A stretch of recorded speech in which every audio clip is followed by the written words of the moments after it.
Think about the last time someone offered you a simple, unexpected favor. Did you feel a sudden physical urge to flinch or pull away? Many people describe a spike of guilt or a sudden, stubborn flash of resentment the moment support is offered, even when they are visibly struggling. It's a frustrating cycle. You might consciously want a more supported life, yet your nervous system acts as a gatekeeper, actively rejecting the very connection you're trying to build. Psychology suggests this resistance isn't a personality flaw or a sign that you are a cold person. This reflex is actually a survival mechanism. It's the byproduct of survival independence, a strategy developed in childhood when relying on others simply wasn't an option. When a child grows up without a consistent safety net, they stop expecting comfort. Early on, their brain realizes that to stay safe, they have to handle everything themselves. This lack of support hardwires a specific subconscious equation. Receiving care places a burden on someone else. As an adult, this leads you to minimize your own needs. You might apologize for needing help or feel a deep sense of shame for wanting to rest because your brain associates your needs with someone else's exhaustion. This often stems from parentification. This is the psychological term for when a child is forced to manage the emotional needs of the adults around them before they are developmentally ready. In that environment, you learn to stay calm and solve everyone's problems while putting your own feelings last to ensure the household remained stable. When someone tries to care for you now, it triggers discomfort because it violates the foundational rule that kept you safe as a child, that your needs are a threat to the peace. This survival strategy eventually changes the way your nervous system interprets your environment, specifically how it reacts to calm. This chart illustrates chronic stress adaptation. If you grew up in chaos, your brain learned that periods of calm were often followed by a crisis. Consequently, when things are quiet, your internal alertness spikes. Your nervous system stays in a state of constant vigilance. You only feel safe or useful when you are the one being needed, because that is a role you know how to control. When you let someone else take over, you are forced into a state of rest.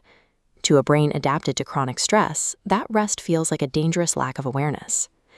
This creates a high level of emotional awareness. You can read a room instantly and anticipate problems before they happen, but you use this skill as a shield. This is guarded empathy. By staying 2 steps ahead and managing everyone else's emotions, you ensure that you never have to be vulnerable enough to be let down. These survival tools eventually become a wall. They prevent you from forming the deep, reciprocal connections that you're consciously trying to bring into your life. Understanding this history helps clarify that you aren't broken. Your nervous system simply adapted to high-pressure conditions very early in life. You leaned into strength and self-reliance because, at the time, there was no other choice. However, maintaining this defensive armor as an adult requires a massive amount of internal energy that could otherwise be used to build a life of genuine ease. It is incredibly difficult to receive new opportunities or support when your hands are clenched into white-knuckled fists. Healing is the process of unlearning that total self-reliance is the only way to be safe. It's realizing that softness is a choice you are now allowed to make. Receptivity begins the moment you grant your nervous system permission to lower the shield. When you accept support, you stop the cycle of viewing care as a burden. You can finally receive the same care you have spent your life giving to others. Hit subscribe to join us as we continue decoding the hidden psychology behind human behavior. Recall that moment when you sensed something before it even happened.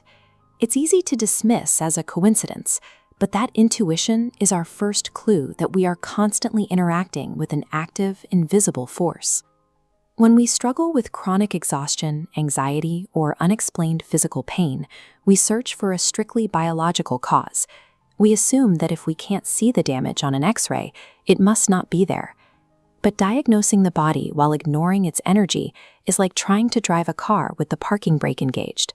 You are expending massive amounts of fuel and effort just to barely move forward. Science defines the aura as the human energy field, a measurable electromagnetic cocoon surrounding your physical body.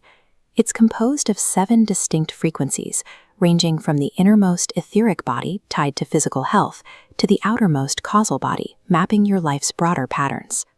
Mapping this invisible anatomy is the starting point for addressing chronic burnout. By understanding these layers, you can identify exactly where your system is losing power and start unlocking your actual physical potential. This field is not a static shield, it is a flowing ecosystem. For the system to function, that energy must remain in constant, fluid motion. However, modern life introduces blockages, chronic stress, unresolved trauma, and digital overload. These act as literal dams, obstructing the natural flow of your life force. When that flow is choked off, the consequences are physical. You feel it as brain fog, persistent digestive issues, and a cycle of repetitive, negative thought patterns that seem impossible to break. This isn't just theory. The field of bioelectromagnetics is exploring the hypothesis that human consciousness itself, our very sense of self, might be the brain's electromagnetic field. If our health is tied to this electrical network, then treating the biological tissue alone is only half the battle. We have to address the health of the field that governs it. Centuries ago, practices like acupuncture and Reiki mapped these meridian lines as pathways for life force. While the terminology has changed, modern science is finding that these maps correspond to the same bioelectrical pathways we now use to measure nervous system health. These interventions have moved into the clinical space, where studies now show they produce measurable results in reducing cortisol levels and managing chronic pain. Motion-based traditions like Tai Chi act as kinetic tools. They use intentional movement to break up those energetic dams and restore the body's systemic flow. You can see this effect through pranayama. A 4-second inhale followed by a 6-second exhale directly triggers the parasympathetic nervous system, signaling the body to release its grip on stored stress and clear the blockages.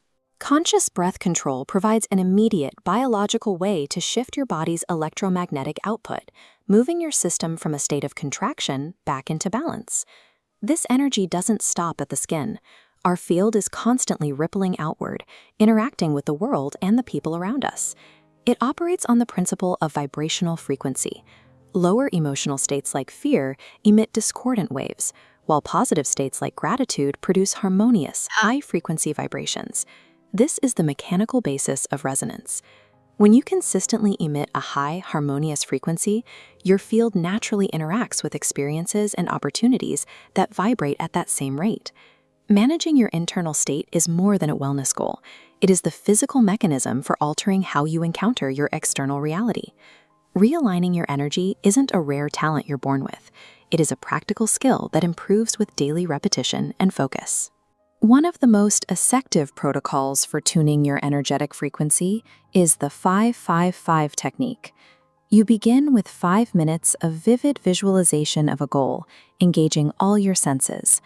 This is immediately followed by 5 minutes of affirmations, which help align your subconscious beliefs with that visual target. The final 5 minutes are dedicated to radical gratitude for what you have right now. This creates the magnetic resonance that stabilizes your new energetic frequency. By applying these tools, directing your breath and your thoughts, you stop reacting to the world as a victim of circumstance. You begin to consciously participate in the way your reality unfolds.